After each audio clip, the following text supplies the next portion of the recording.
तो कैसे हैं आप लोग। उम्मीद करते हैं अच्छे होंगे यार। आज के इस लेक्चर में हम ये सीखेंगे कि किस तरीके से आंकड़ों को जो हम लोग पिक्टोग्राफ यानी चित्र आरेख द्वारा निरूपण कर सकते हैं।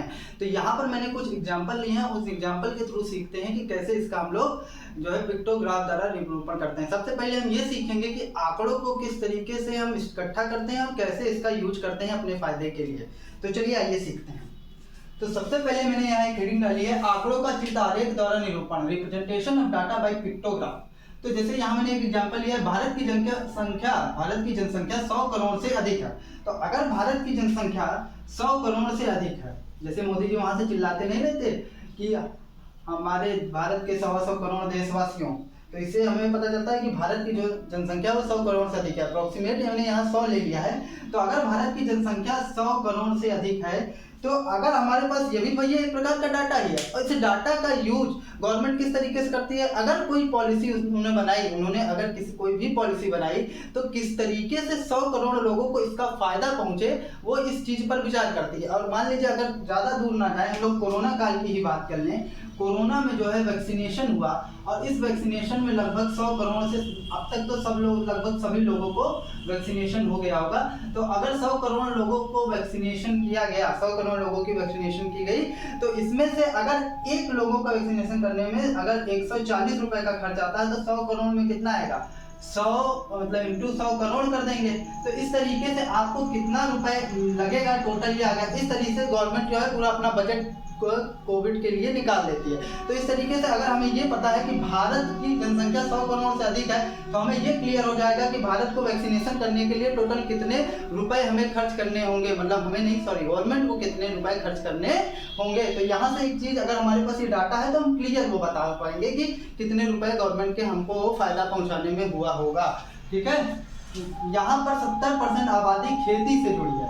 तो अगर 70% आबादी खेती से जुड़ी है, तो इस 70% आबादी को किस तरीके से हम और जागरूक करें, क्या क्या इनको और फैसिलिटी दें, जिससे कि इनके आने वाले समय में ये और अच्छे तरीके से और पैदावार को बढ़ा सकें। ठीक है, अच्छे तरीके से ये और पैदावार को बढ़ा सकें। और इन लोगों को किस तरीके से खाद हम लोग सस्ते में दे सकें, इस तरीके से और चीज़ों के लिए इनको जागरूक कर सकें, जगह जगह अभियान चला सकें, जिससे हमें पता है कि अगर 70% लोगों को ही अगर हमको खेती से जुड़ी चीज़ें देनी है, क्योंकि बाकी जो 30% लोग हैं वो तो रोजगार पर डिपेंड, अपने ऑफिस वर्क पर, तो इन पर ज़्यादा फोकस करने की जरूरत नहीं, क्योंकि इनका काम खेती नहीं है। ये 70% लोगों का काम खेती है। तो इस तरीके से गवर्नमेंट खेती के सेक्टर में भी हमको अगर डाटा पता है, आंकड़े पता है, तो वहाँ पर फायदा पहुँचा सकती है। नेक्स्ट एग्जाम्पल देखते हैं। जैसे 2001 की जनगणना के अनुसार 64.8% व्यक्ति साक्षर यानी कि पढ़े लिखे हैं।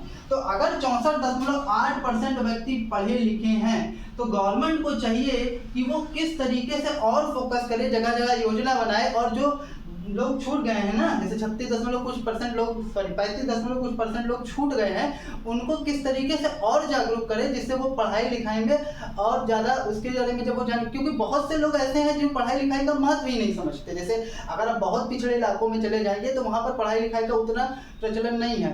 वो बस उनका एम बस इतना रहता है कि अगर लड़का बड़ा हो गया, वो जाए, कमाए, खाए और अपना घर चलाए बस, क्योंकि उन्हें पढ़ाई की ताकत नहीं पता है। तो गवर्नमेंट को चाहिए कि उस सेक्टर यानी कि अगर 35% लोगों को वहाँ पर कैंप लगाया जाए, उन लोगों को ये बताया जाए कि पढ़ाई के क्या क्या फायदे हो सकते हैं, पढ़ लिख कर और आप क्या क्या कर सकते हैं। तो इससे हमारा देश क्या होगा, और विकसितशील होगा, मतलब और आगे बढ़ेगा, और हम लोग अमेरिका लोग को आराम से टक्कर दे पाएंगे। नेक्स्ट डाटा देखिए। जैसे जिनमें से महिलाओं का साक्षर दर इतना है तथा पुरुषों की साक्षरता दर इतना है, मतलब महिलाएं इतना % पढ़ी लिखी हैं और पुरुष इतना % पढ़े लिखे हैं। तो आप यहाँ से देखकर ये क्लियर बता सकते हैं कि महिलाएं जो है कम पढ़ी लिखी हैं पुरुषों की तुलना में, वो कम पढ़ी लिखी हैं, क्योंकि बहुत से ऐसे रीजन होते हैं कि महिलाओं को घर से निकलने नहीं दिया जाता, और उनके पास काफ़ी मजबूरियाँ होती हैं, जिसकी वजह से वो पढ़ नहीं पाती। मैंने बहुत लोगों को ऐसे भी लोग देखे हैं, ऐसी महिलाएं देखी हैं जिनके पास मौका तो होता है, लेकिन वो पढ़ नहीं करते। तो उनकी बात नहीं है, लेकिन ज़्यादातर अगर आप गाँव, तो गवर्नमेंट को चाहिए कि महिलाओं को भी इसके प्रति जागरूक करे। मेन उनके मम्मी पापा होते हैं, अगर वो जागरूक हो गए तो फिर वो आराम से अपनी बेटी को पढ़ने लिखने के लिए भेज सकते हैं, और जो है इस तरीके से हमारा लिटरेसी रेट और बढ़ जाएगा महिलाओं के सेक्टर में। यहाँ पुरुष भी हैं जो कि 75.2% पढ़े हैं, तो गवर्नमेंट को चाहिए कि पुरुषों को भी जागरूक करे, जिससे कि वो और भी पढ़ लिख जाए, लगभग हमारा लिटरेसी रेट 100% हो जाए, जिससे कि हम लोगों की सोचने की क्षमता, मतलब भारतवासियों की सोचने की क्षमता और बढ़ेगी। क्योंकि जितना हम लोग पढ़े लिखेंगे, जितना ज़्यादा हम लोग चीज़ों को सीखेंगे, हमारी सोचने की क्षमता उतनी ही विकसित करेगी, और जितना ज़्यादा विकसित अगर हमारी सोचने की क्षमता विकसित होगी तो हम विकसित कर जाएंगे। तो इस तरीके से गवर्नमेंट डाटा का यूज करती है। तो आइए नेक्स्ट देखते हैं, भविष्य में कभी के लिए भोजन, कपड़े, शुद्ध जल की व्यवस्था करना आवश्यक है। अब देखिए भैया, सोर्स हमारे पास लिमिटेड है कि हमारे पास लिमिटेड लैंड है, लिमिटेड जो है फूड है। तो अगर लिमिटेड लैंड है तो उस पर खेती भी लिमिटेड ही हो पाएगी। तो गवर्नमेंट को जो आगे चल के अगर आबादी, तो जाहिर सी बात है आबादी तो घटेगी नहीं। आबादी अगर आज 100 करोड़ है, अब सेकंड नंबर पे है, तो एक समय आएगा हम लोग फर्स्ट नंबर पे पहुंच जाएंगे। तो इस तरीके से गवर्नमेंट को चाहिए किस तरीके से जो है आबादी को कंट्रोल करें। जैसे अभी बीच में 2 चाइल्ड पॉलिसी आया था ना, जिसका काफी विरोध हुआ था।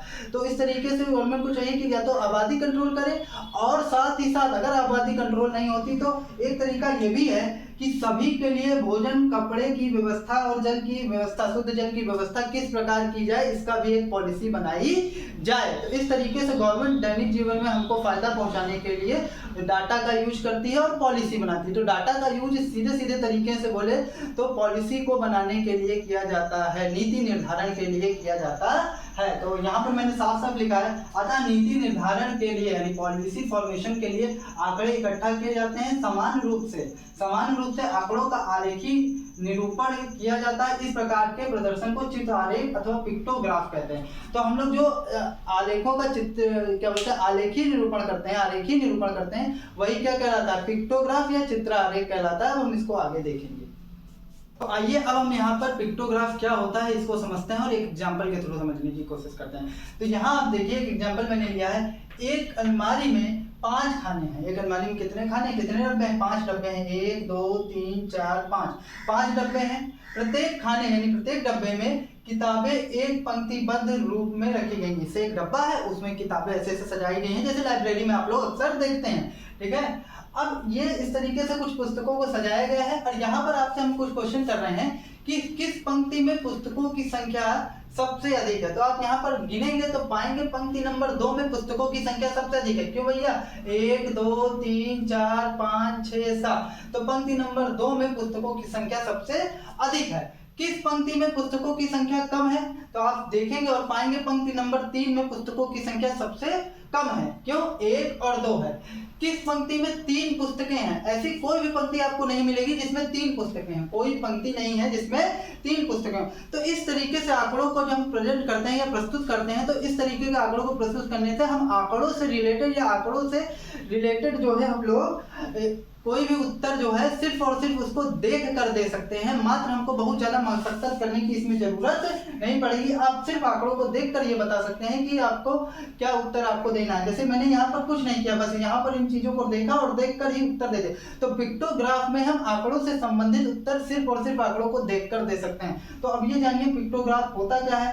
आंकड़ों का चित्रों द्वारा प्रदर्शन। भैया आंकड़ों को जब चित्र के द्वारा प्रदर्शन करेंगे ना, तो चित्र द्वारा प्रदर्शन को ही चित्र आरेख या पिक्टोग्राफ कहते हैं। देखिए मैंने यहाँ आंकड़ों को चित्रों द्वारा प्रदर्शन किया ना, तो चित्रों द्वारा प्रदर्शन ही क्या होता है, चित्र आरेख या पिक्टोग्राफ कहलाता है। तो चलिए अब आगे देखते हैं।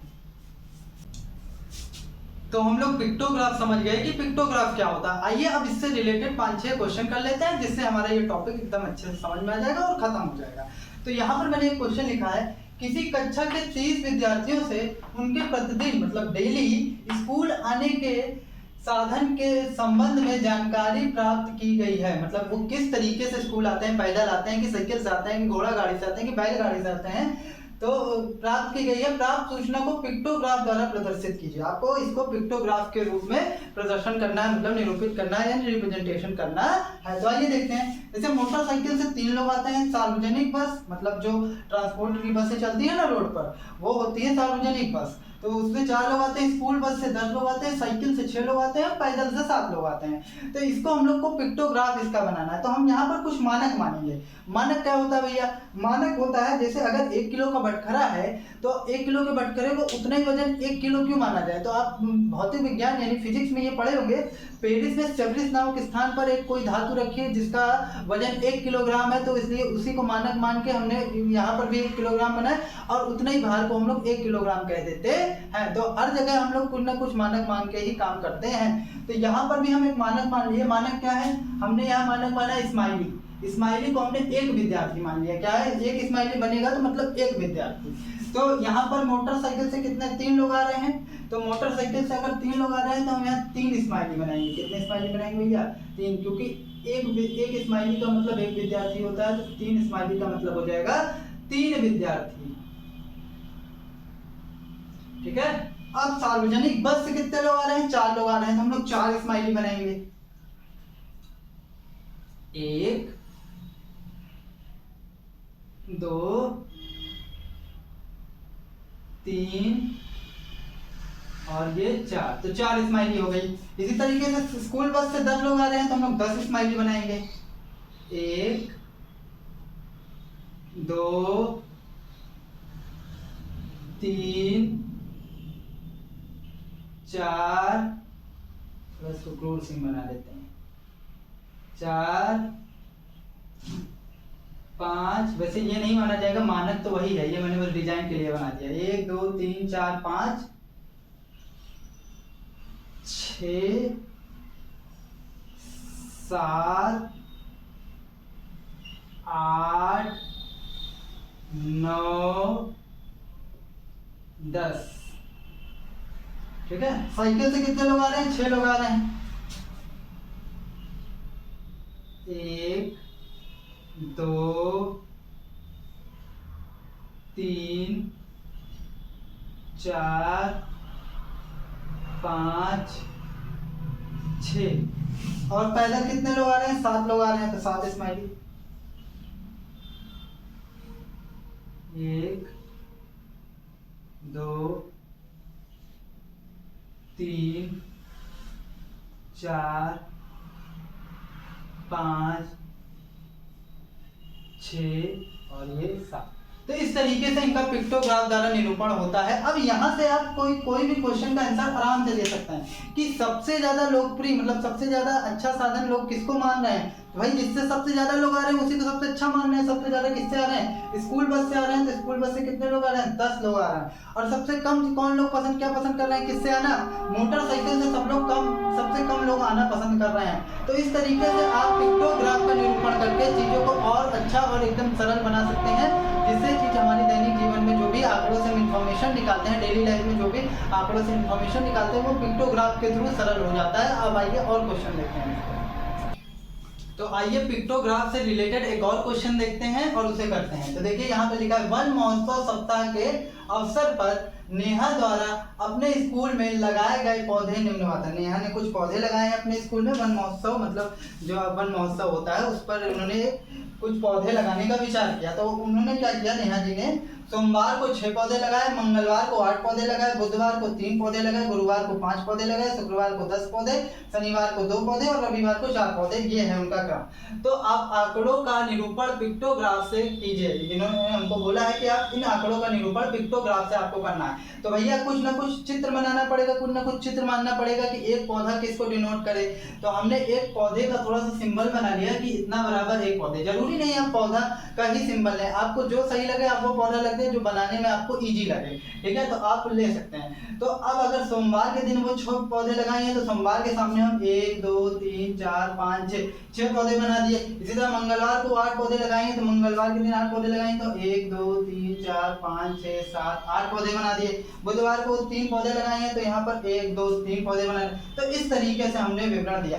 अब मात्र आप पिक्टोग्राफ को देखकर ये बता सकते हैं किस दिन सबसे ज्यादा पौधे लगाए गए। तो आप यहाँ पाएंगे कि शुक्रवार के दिन सबसे ज्यादा पौधे लगाए गए। क्यों भैया? 10 पौधे लगाए गए ना, 1 2 3 4 5 6 7 8 9 10। और किस दिन सबसे कम पौधे लगाए गए? शनिवार को सबसे कम पौधे लगाए गए 1 2। हो सकता है शनिवार को नेहा जी को कुछ ज्यादा काम पड़ गया हो तो पौधे न लगाए हो, ये क्लास वर्क वगैरह ज्यादा हो गया होगा ना उस दिन। तो अब क्या होता है, जब भी आप पिक्टोग्राफ में निरूपण कर लेते हैं तो आपको आंकड़ों से सूचना निकालना बहुत आसान हो जाता है। लेकिन यहाँ पर भी एक समस्या है। समस्या ये है कि क्या अगर यहाँ पर वो 50 पौधे मान लीजिए एक दिन मोड़ में आई 50 पौधे लगा दी, तब हम 50 तो यहाँ पौधा ड्रॉ करेंगे या 100 तो पौधा ड्रॉ करेंगे।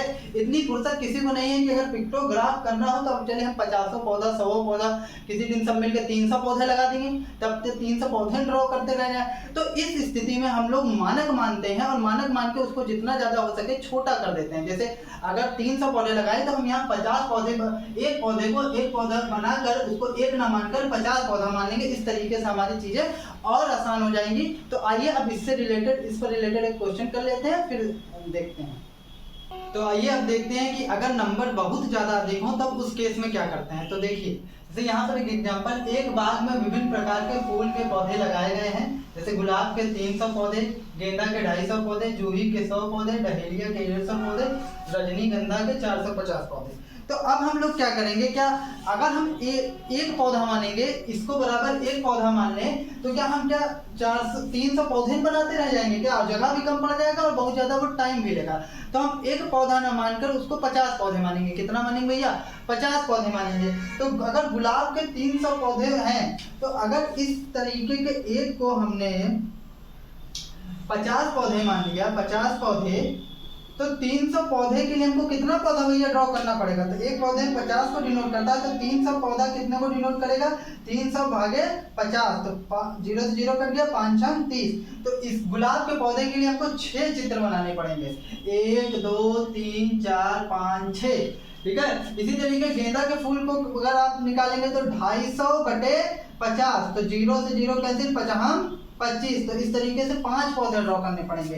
1 2 3 4 5, ठीक है। इसी तरह जूही के अगर पौधे आपको बनाने हैं, तो जूही चावला वाली जूही नहीं है, जूही एक तरीके का फूल होता है, ठीक है। ये 100 पौधे हैं, तो अगर इसको 50 करेंगे तो ये 50, 0 से 0 5 दूनी 50। तो इस तरीके से क्या होगा, ये 2 पौधे हो जाएंगे। उसके बाद डहलिया का 150 है, तो 150 बटे 50, तो 0 से 0 कहें, पंक्तियां 15, तो 3 पौधे ड्रॉ करने होंगे। इसी तरह रजनीगंधा, रजनीगंधा के कितने? 450 पौधे। अच्छा, कुछ लोगों के दिमाग में आ रहा होगा कि रजनीगंधा है ना वही गुटका, नहीं भैया, वो पौधा है, मुंह में रजनीगंधा कदमों में दुनिया, वो वाला नहीं। ये जो है फूल है, एक तरीके का पौधा है जो कि फूल है। 450 को अगर आप डिनोट करेंगे तो 450 बटे कितना हो जाएगा? 50, तो 0 से 0 कैंसिल, 45, मुंह में रजनीगंधा कदमों में दुनिया। 1 2 3 4 5 6 7 8 9, बाकी तो किस तरीके से 9 पौधे हो गए। बाकी पढ़ाई लिखाई तो बेकार है, बस आप रजनीगंधा खाइए और आप फिट हो जाएंगे, ठीक है। तो ऐसी बात नहीं है, आप लोग पढ़ाई करिए। आई होप आज का टॉपिक आपको समझ में आया होगा। अगर आपको इससे रिलेटेड कोई दिक्कत हो तो आप मुझसे कमेंट सेक्शन में पूछ सकते हैं, और चैनल पर कमेंट और शेयर कीजिए। That's all from my side.